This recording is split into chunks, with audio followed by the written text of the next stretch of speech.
Hello dear student, कैसे हैं आप सब। एक बार फिर से स्वागत है आपका एग्ज़ाम सक्सेस मंत्रा पे। और जैसे कि आप जानते हैं डीएलएड सेकेंड ईयर की मैथ्स से सीरीज चल रही है और आज हम मैथ्स का फर्स्ट यूनिट का टॉपिक लेने वाले हैं। तो ये हमारा फर्स्ट यूनिट का तीसरा लेक्चर वीडियो होगा। तो आज जो है मैं सबसे पहले हमने परिकल्पना के बारे में जाना था और आज हम जानते हैं कि परिकल्पना के विभिन्न स्रोत क्या है, कहाँ से हम अपनी परिकल्पना को एक अच्छी परिकल्पना बना सकते हैं। ठीक है, तो आज हम इस बारे में जानेंगे। तो देख लेते हैं हम परिकल्पना के बारे में। तो उस क्वेश्चन हमें पूछा गया है परिकल्पना के विभिन्न स्रोत कौन कौन से हैं। तो हमारा पहला क्वेश्चन है परिकल्पना निर्माण करने के लिए कुछ स्रोत होते हैं। ये स्रोत जो है दो प्रकार के होते हैं। एक तो होते हैं अनुसंधानकर्ता, मतलब जो रिसर्च कर रहा है वो खुद, उसकी सोच विचार, उसकी नॉलेज, उसके अनुभव, ये सब चीज़ें। और दूसरा होता है बाह्य स्रोत, जो हम बाहर से लेते हैं, मतलब जहाँ से हम डाटा ले रहे हैं। कोई हमारी बुक हो सकती है, कोई सोशल डाटा हो सकता है। ठीक है, जहाँ से भी हम डाटा ले रहे हैं तो वो हमारे बाह्य स्रोत आ जाएंगे। तो इसमें हम देख लेते हैं क्या हम कर सकते हैं।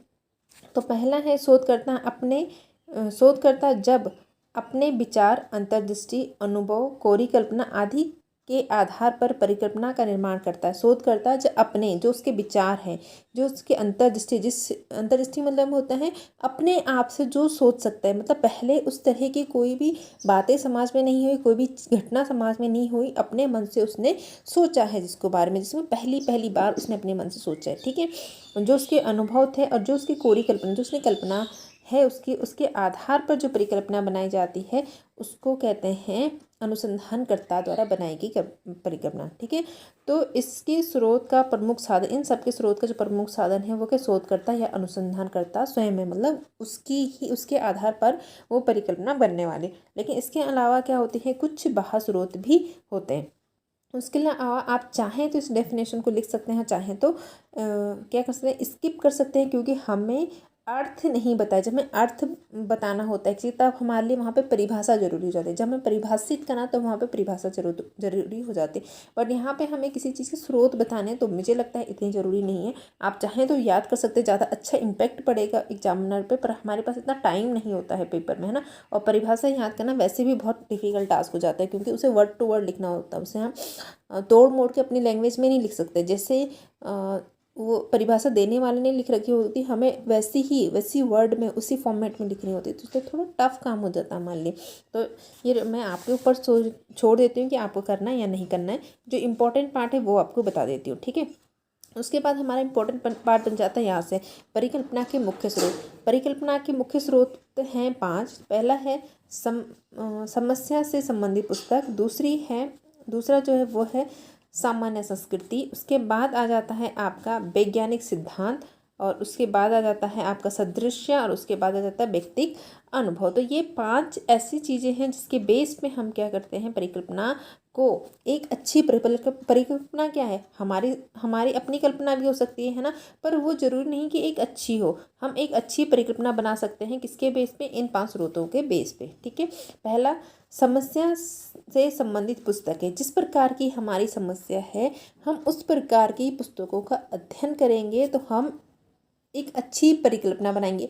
परिकल्पना की क्या है, किसी भी समस्या का समाधान, जो हम सोचते हैं कि इसका समाधान ये हो सकता है, तो उसका क्या है, किसी भी समस्या या किसी भी प्रश्न का उत्तर है, जिसको बस हमने आगे जाके सिद्ध करना होता है। ठीक है, तो पहला आ जाता है हमारी समस्या से संबंधित पुस्तकें।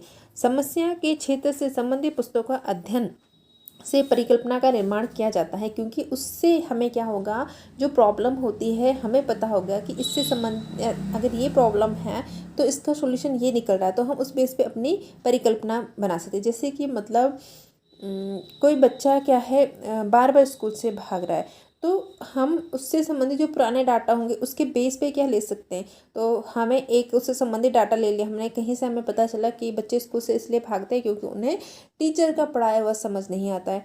कहीं हमें ये पता चला दूसरे स्रोत से किस लिए भागते हैं, क्योंकि उनका ध्यान उतना नहीं है, उनकी जो ध्यान केंद्रित करने की क्षमता उतनी नहीं है। दूसरे होते सामाजिक कारण हैं कि उनमें बुरी प्रवृत्तियां हैं, तो कुछ भी हो सकता है। तो उस बेस पे हम अपनी परिकल्पना बनाते हैं। अगर हमारे बच्चे का मेंटल लेवल अच्छा है तो हम ये नहीं कह सकते कि उसे हमारा पढ़ाया हुआ समझ नहीं, उसे पढ़ाया हुआ समझ आ रहा है लेकिन वो फिर भी भाग जाता है, तो हमारे पहले परिकल्पना हम नहीं बनाएंगे वहाँ पे, है ना। दूसरी है कि उसका ध्यान केंद्रित करने की नहीं, उसका ध्यान केंद्रित करने कब जब वो क्लास में बैठता है पूरी अटेंड होकर पूरे ध्यान से पढ़ता है, लेकिन कई बार वो क्लास से भाग भी जाता है, तो हमारी दूसरी परिकल्पना यहाँ पे काम नहीं, हमारी तीसरी परिकल्पना की ओर बढ़ेंगे। क्या हो सकता है उसकी कुछ सामाजिक दिक्कतें हो, तो हम उसकी ओर बढ़ेंगे और वो ढूंढने की कोशिश करेंगे। तो हमारी तीसरी परिकल्पना यहाँ पे काम आ गई। किससे हमें पता चला? जब हमने उससे संबंधित पुराना डाटा का स्टडी करना शुरू करा है। ठीक है, दूसरी बात आ जाती है सामान्य संस्कृति। ठीक है, जो जनरल हमारा कल्चर होता है, वो संस्कृति को क्या कहा गया है? परिकल्पना की जननी कहा जाता है, या परिकल्पना की जननी माना जाता है। अगला जो पॉइंट आता है हमारा, संस्कृति क्या है? विश्व में विभिन्न प्रकार की संस्कृतियाँ पाई जाती हैं। प्रत्येक संस्कृति जो होती है उसके सामाजिक और सांस्कृतिक मूल्यों के आधार पे क्या होती है? एक दूसरे से भिन्न होती है ना। जैसे माना कि हम क्या है, हरियाणा के हैं तो हमारी संस्कृति कुछ अलग होगी, हम उत्तराखंड के हैं तो कुछ अलग होगी, यूपी के हैं तो कुछ अलग होगी, नॉर्थ ईस्ट में चले जाओ तो अलग हो जाएगी, साउथ इंडिया में चले जाओ तो कुछ अलग होगी। तो ये किस पे डिपेंड कर रहा है? ये डिपेंड करे कि हर जगह सामाजिक मूल्य और उनके जो सांस्कृतिक मूल्य उनमें कुछ भिन्नता है, इसलिए हमारी संस्कृति भिन्न है। इंडिया में चले जाओ और फिर अमेरिका में जाओ तो बहुत ज़्यादा डिफरेंस आ जाएगा, है ना। हो सकता है हमारे 2-4 स्टेट में जाकर, उत्तराखंड हरियाणा आसपास के स्टेट में तो इतना ज़्यादा डिफरेंट ना हो हमारे कल्चर में, बट अगर हमें इंडिया को और अमेरिका को हम कंपेयर करेंगे तो हमारा बहुत ज़्यादा डिफरेंस आ जाएगा। क्यों? क्योंकि दोनों के जो वैल्यू पॉइंट है वो दोनों में बहुत डिफरेंस है। ठीक है, भारत में जाति प्रथा, बाल विवाह, भ्रूण हत्या जैसी कुरीतियाँ हैं, अनेक कुरीतियाँ हैं, जिससे क्या होता है अनेक समस्याएं जन्म लेती हैं। और इन समस्याओं के समाधान के बारे में जब हम सोचेंगे तो हम क्या करेंगे? कोई कल्पना करेंगे, कोई परिकल्पना बनाएंगे। तो मतलब यहाँ से क्या जो समस्याएं आती हैं, कुरीतियाँ हैं, तो कुरीतियों से समस्याएं पैदा होंगे, समस्याएं से क्या होती है नई कल्पना जन्म लेती है। ठीक है, यहाँ जो संस्कृति में विभिन्नता है वो नगरीय और शहरी और ग्रामीण क्षेत्रों में क्या है अलग अलग है, में भी भिन्नता पाई जाती है। इससे संबंधित समस्याओं के चिंतन, जब कोई समस्या का चिंतन करते हैं तो हमारे क्या होता है? परिकल्पना का जन्म होता है। हमें क्या बताना है? परिकल्पना का जन्म कैसे होता है, परिकल्पना हम कैसे बनाते हैं। तो एक परिकल्पना हमें ये बन जाता है, जब हम समाज में कोई प्रॉब्लम देखते हैं, कोई बुराइयां देखते हैं, तो उसे ख़त्म करने के चक्कर में हम जो सोचते हैं, जो आंसर उसका निकालने की कोशिश करते हैं, वो क्या हो जाती है? हमारी परिकल्पना बन जाती है। अगला आ जाता है हमारा वैज्ञानिक पद्धति या वैज्ञानिक सिद्धांत। ठीक है, गुड एंड हॉट के अनुसार वैज्ञानिक सिद्धांत स्वयं ही उप परिकल्पनाओं का स्रोत है। जैसे कोई सिद्धांत है, उसके बारे में हमने पढ़ा तो वहाँ से हमारे दिमाग में बहुत सारी कल्पनाएं कि ऐसा क्यों बोल रहा है, ऐसे क्या होगा, इससे आगे क्या होगा, इससे पहले क्या रहा होगा, तो ये चीज़ें आ जाती है। ठीक है, विज्ञान स्वयं परिकल्पना को जन्म देता है। ठीक है, विज्ञान में अनेक सिद्धांत होते हैं। ठीक है, होते ना, जैसे कि धातु आवाज़ करती हैं। अब हमारी परिकल्पना के क्यों करती हैं आवाज़? परिकल्पना हुई ना, हमने जानने की कोशिश करी क्यों करती हैं आवाज़, क्या रीजन है। धातु में चमक होते हैं, ऐसा क्या है कि धातु में ही चमक होते हैं, धातु में नहीं होती है। तो वो क्या होती है, वहाँ से एक सिद्धांत है वो कि धातु में चमक होती है, एक सिद्धांत है कि धातु आवाज़ करती है, और वहाँ से हमें क्या बहुत सारी परिकल्पनाएँ जन्म लेती हैं। इसका अध्ययन करने से उसके विषय में अनेक जानकारियाँ प्राप्त होती। जब हम अध्ययन करते हैं किसी सिद्धांत का तो हमें क्या होती है? बहुत सी जानकारियाँ प्राप्त होती हैं। उन जानकारियों के आधार पर, उन जानकारियों से शोध कार्यों में काफ़ी सहायता मिलती है। ठीक है, जैसे कि अगर हम स्कूल समस्या से बात करें तो बच्चों का ध्यान नहीं लग रहा है। अगर पूरी क्लास में अधिकांश बच्चों की प्रॉब्लम है तो वो मतलब वो प्रॉब्लम कहाँ है? हम में है वो प्रॉब्लम। हमारे पढ़ाने के तरीके में हो सकता है, हमारे जो पीरियड्स हैं उनके अरेंज करने के तरीके में होता है, हमारे स्कूल के करिकुलम में हो सकता है। तो हम उसके बेस पे जो पुराने सिद्धांत बने हुए हैं, क्या बाल शिक्षा के सिद्धांत पढ़ें कि बच्चों को कैसे पढ़ाना है, तो उसका अध्ययन करेंगे।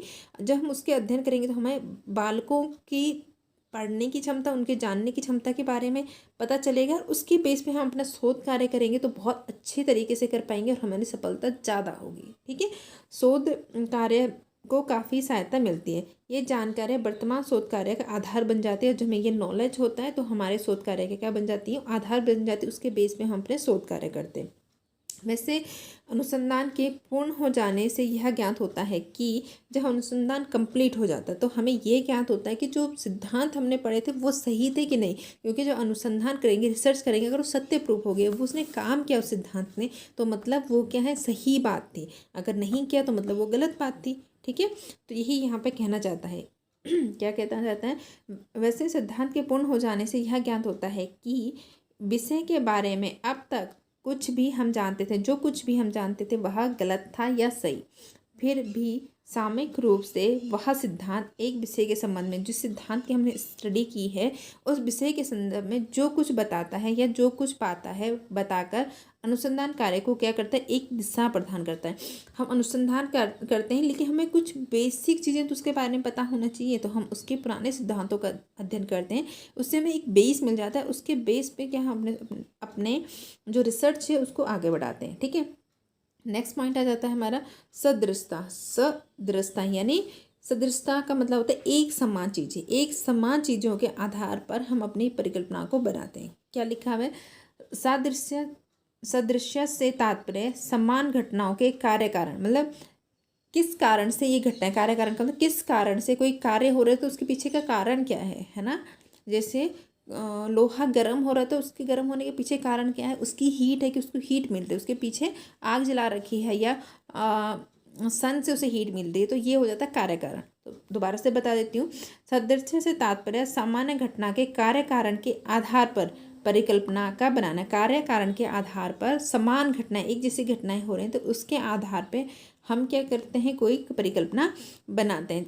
सामान्य घटना कैसे हो सकती है स्कूल बेस में, जिससे कि मैंने पहला एग्जांपल लिया है, अधिकांश बच्चों के पढ़ने में ध्यान नहीं लग रहा है, अधिकांश बच्चों के नंबर्स कम आ रहे जब हम अपने पढ़ने का परीक्षण लेते हैं उनका, है ना।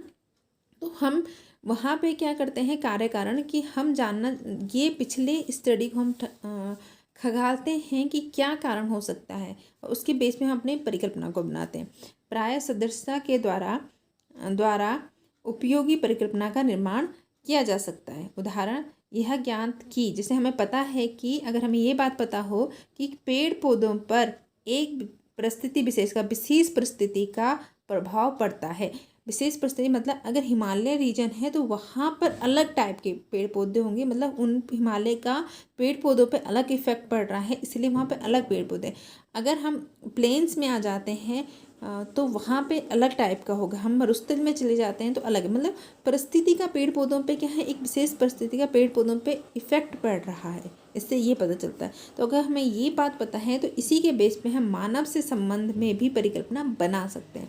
मानव के संबंध में इस परिकल्पना का निर्माण हो सकता है कि पेड़ पौधों के समान विशेष परिस्थिति मानव जीवन को भी प्रभावित करती है, यानी कि विशेष परिस्थिति जैसे पेड़ पौधों को प्रभावित कर रही है वैसे मानव जीवन को भी प्रभावित करती है। इसीलिए आप देखेंगे कि जो नॉर्थ के लोग हैं वो थोड़ा गोरे होते हैं, अगर साउथ की तरफ चले जाओ तो वो थोड़े काले होते हैं। तो वो जो स्किन कलर आ जाता है, पिगमेंटेशन का फ़र्क आ जाता है, उसका रीजन पारिस्थितिक होता है, यानी कि हमारा इन्वायरमेंट होता है। ठीक है, अगला पॉइंट ले लेते हैं, व्यक्तिगत अनुभव।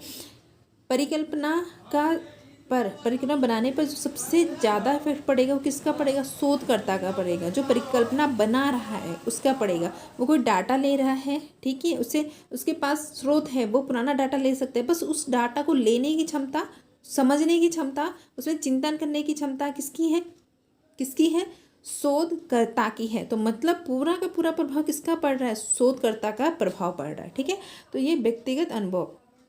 परिकल्पना का महत्वपूर्ण स्रोत अनुसंधानकर्ता का स्वयं का अनुभव होता है। परिकल्पना पर जो सबसे ज़्यादा प्रभाव पड़ता है वो जो शोध करता है उसके अनुभव का पड़ता है। अनुसंधानकर्ता को किसी क्षेत्र का जितना अधिक अनुभव होगा उतना ही अधिक उस क्षेत्र के संबंध से जानकारी, उसे किसी क्षेत्र के विषय में जितना ज़्यादा अनुभव होगा, मतलब उस क्षेत्र के बारे में उसकी नॉलेज उतनी ज़्यादा है। जब उसकी नॉलेज जितनी ज़्यादा होगी तो उससे क्या होगी, उसकी परिकल्पना बनाने में उसे आसानी होगी, यानी परिकल्पना बनाने में उसे सहायता मिलेगी। ठीक है, आगे ये सब बातें क्या होते हैं, यह सत्य है कि उपरोक्त में से कोई भी तैयार परिकल्पना प्रस्तुत नहीं, जो पहले से बनी हुई परिकल्पना उसको प्रस्तुत नहीं कर सकता है। हाँ, कोई समस्या आ रही है, पुरानी परिकल्पना के आधार ले सकता है, उसके बेस में अपनी परिकल्पना बना सकता है, लेकिन पुरानी परिकल्पना को नहीं उठा के प्रस्तुत नहीं कर सकता। यह तो अनुसंधानकर्ता पे निर्भर करता है कि जो पुराने स्रोत हैं उसके आंकड़ों के बेस में अपनी परिकल्पना का कैसे निर्माण करता है। ठीक है, यह तो अनुसंधानकर्ता पर निर्भर करता है कि उपरोक्त स्रोत से प्राप्त आंकड़ों पर मानसिक चिंतन करके परिकल्पना का निर्माण करें।